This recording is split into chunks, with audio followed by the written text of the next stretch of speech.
There's an ongoing challenge communities face with graffiti painters, who are most often at-risk youth who have not expanded into violent or criminal behaviour yet. They use graffiti as a way to express their anger against society. And the big picture is about mentoring and redirecting that natural talent into something more productive. What we do is we usually introduce these kids through law enforcement. They've already been in trouble, they're not doing well at school, they've got gang affiliations, home problems. Some of these kids are homeless, and we work with them on a public arts project. The start of it is a field trip day, and we introduce these kids and broaden their horizons to what graffiti could be, and then we make comparisons with museum art and say, you know, this is a question of context rather than content. It's where it is, not what it is. We then introduce the kids to the idea that this can be a career. We're taken in by Pixar. Pixar have been fabulous, and they show that these kids that you can make a living at art. The rest of the week, we first of all teach these kids how to prepare canvas and stretch their own canvases. They've never done this before. They've never worked with real art materials before. A lot of these kids are homeless and don't have these facilities. And then they go about the task of producing a series of paintings or a collaborative painting for a public venue. These were a series of paintings for the school district, which is ironic because a lot of these kids have been expelled. It's amazing. Some of these kids, they're norteños and sureños, and they would have killed each other a few days ago, and we find them working out of the same pot of paint as brother artists, as it should be. This is a program that works.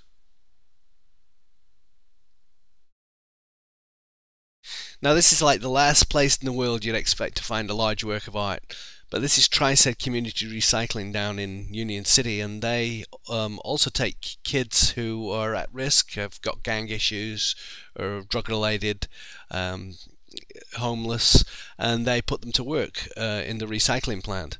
They also take school trips round and ask me to provide a large work of art for the facility. I felt that the job that they were doing was fabulous, but it needed a mnemonic. It needed a period at the end to say, hey, this is what we are doing and this is why we're doing it. So I decided that the far end of the building needed a large work of art.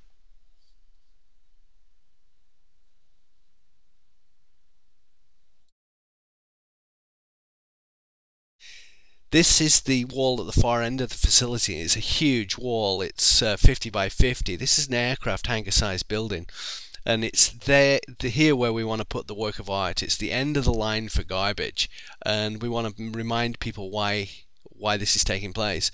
We're going to employ the kids who are already working at the facility to produce the art, and we're going to conduct and supervise and cajole and encourage them to do it. We've got a great plan, and they're great kids, and they're gonna do this. And also, they'll be able to step back at one point, and they'll really feel a sense of accomplishment for the future.